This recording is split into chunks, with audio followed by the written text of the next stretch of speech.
Halo semua, selamat datang di bacaan hari ini, hari Selasa tanggal 26 Januari tahun 2020. Selamat datang di bacaan harian, bacaan umum untuk semua zodiak.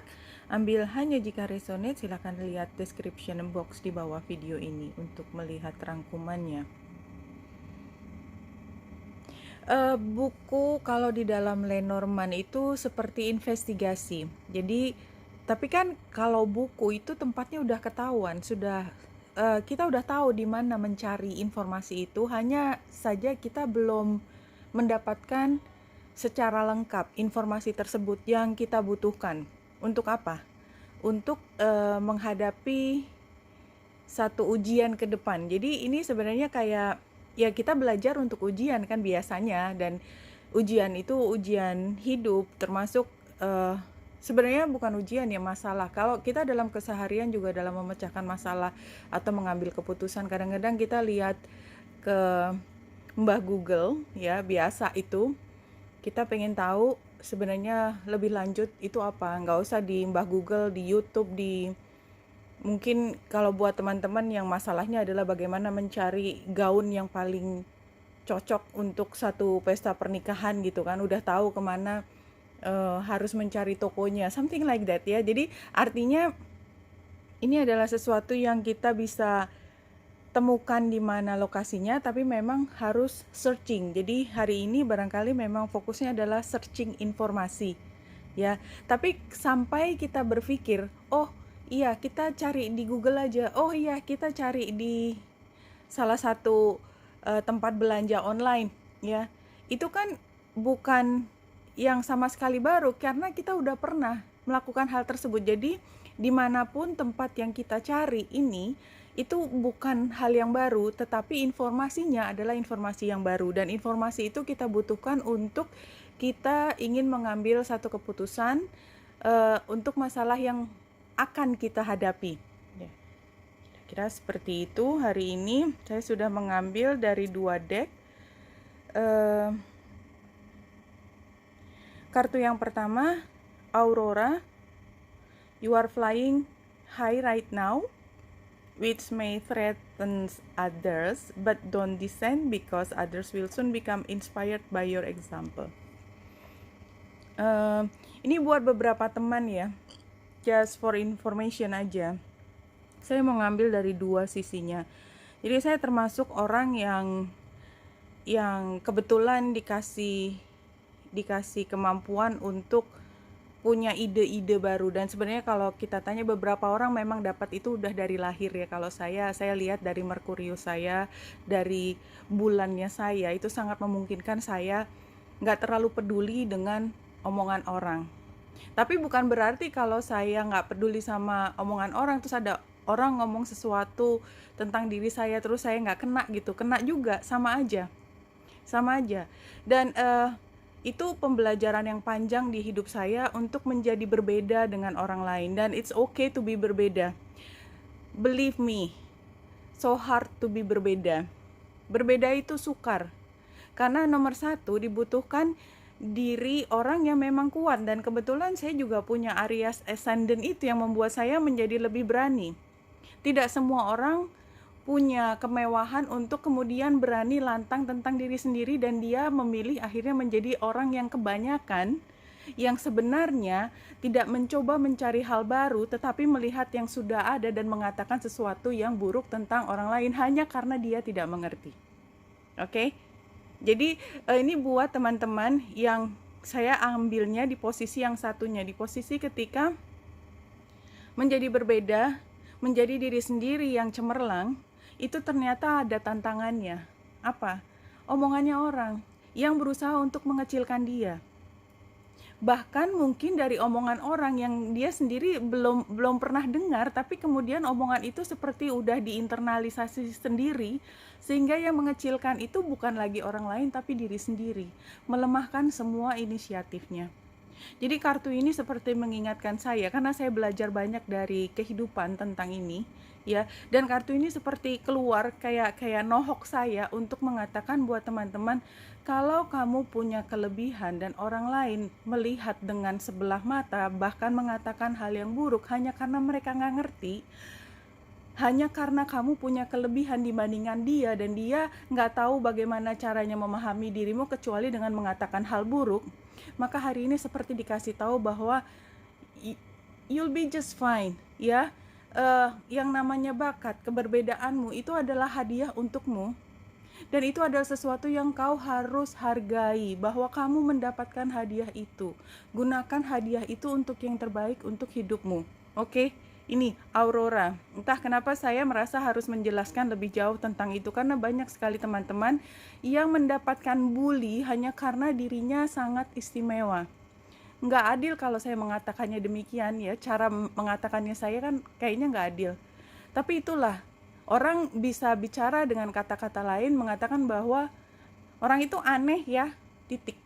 Udah. Dan kita langsung kena ketika dibilang aneh ya. Saya bangga menjadi aneh karena saya bangga mendapatkan hadiah tersebut. Oke? Ya, itu saya. Dan saya mencoba untuk menyampaikan ke teman-teman bahwa it's okay to be different. Adriana, I'm leading you toward the answer to your prayers. Please listen and follow the steps I'm communicating through your intuition, thoughts, and dreams. Ya, jadi ini kan jelas gambar dua ini sebenarnya sama dengan gambar ini.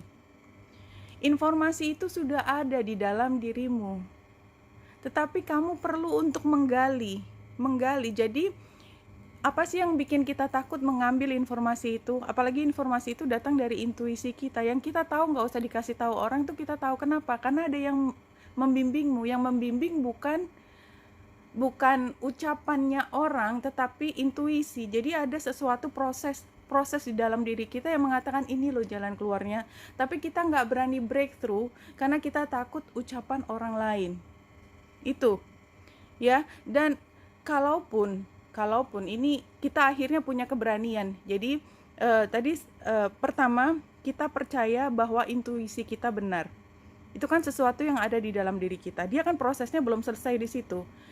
Dia harus diucapkan dulu dan kamu yakin mengucapkannya. Itu proses kedua. Yang ketiga, itu butuh orang lain untuk percaya kamu. Yang keempat, kamu percaya diri sendiri. Kelima, kamu punya kekuatan untuk melaksanakan apa yang kau ucapkan. Panjang kan? 1, 2, 3, 4, 5. Sehingga itu butuh kesabaran yang besar untuk bisa mewujudkan apa yang menjadi hadiah buatmu, dalam arti hadiah informasi untuk memecahkan masalah, tetapi yang bukan atas dasar konfirmasi dari kebanyakan orang lain. Itu butuh passion. Passion datang dari mana? Dari diri sendiri. Itu yang saya lihat dari paling tidak dua deck itu. Nah, sekarang di sini. Iya, bulan ada di Cancer. Dan Cancer itu kan kita paham bentuknya. Cancer itu adalah melindungi hal yang sangat soft, ya, sangat subtle, nggak kerasa, nggak kelihatan, karena dia akan mudah di crush, ya, akan mudah dihancurkan. Dan oleh sebab itu dia butuh cangkang yang begitu kuat untuk memastikan hal yang soft, yang sangat berharga itu bisa dilindungi. Dan pada saat ini dia square dengan Chiron. Udah tahu Chiron kan? Jadi apapun yang muncul di dalam pikiran kita, perasaan kita, intuisi kita tuh something very very soft, subtle, nggak terlalu kentara. Istilahnya nggak kentara. Dan kalau kita ngomong, orang lain nggak ngerti. Ketika orang nggak ngerti, mereka akan berusaha, itu kamu ngomong apa sih? Itu pelajaran dari mana sih? Ya. Sehingga kemudian kita nggak percaya diri, kemudian kita menghilangkan semua sebenarnya informasi yang sudah ditanamkan ke kita, dan itu adalah jawabannya hari ini. Ya, jadi kalau saya boleh sampaikan sekali lagi ya, yang namanya, saya ngomong tentang manajemen ya, yang namanya industri itu adalah tentang produksi ya. Saya hanya ingin mengingatkan kita bisa menarik ke cara berpikir yang lain ya. Produksi adalah tentang teknis, semuanya adalah mekanik dan lain sebagainya. Produksi, Tetapi ternyata apa yang membuat satu perusahaan berhasil itu bukan tekniknya, karena teknik itu bisa dipelajari dan bisa dicontoh oleh kemudian pengusaha lain, organisasi lain, perusahaan lain. Yang membedakan satu perusahaan yang berhasil dengan tidak adalah manajemennya. Dan manajemen itu adalah sesuatu yang soft. Dan manajemen apa yang paling bisa membuat dia berhasil adalah ketika dia memanage sumber daya manusianya. Bagaimana memanage sumber dayanya? Apakah dia pakai teori-teori yang sukar? Enggak. Dia teori-teori yang menyentuh perasaan, yang mampu menggerakkan individu, dan itu adalah bicara tentang tadi yang soft. Yang soft. Nah, yang soft ini baru muncul di era akhir-akhir ini. Sebelumnya semua masih berfokus pada technicality. Bukan berarti technicality itu nggak penting, tetapi kalau kita mau membuat sesuatu produk itu menjadi jauh lebih berharga, jauh lebih sukses, itu kuncinya adalah di pengaturan atau pengelolaan sumber daya manusia. Caranya bukan dengan hal yang bukan hard ya, bukan hardware, istilahnya bukan hardware, tapi softwarenya.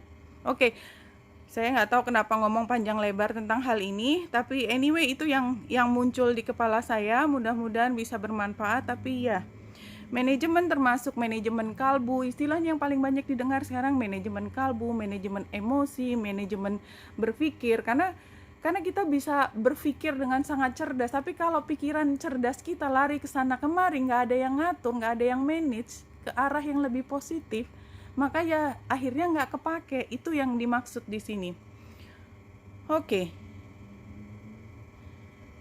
kalau kita lihat situasinya the devil. Apa sih the devil?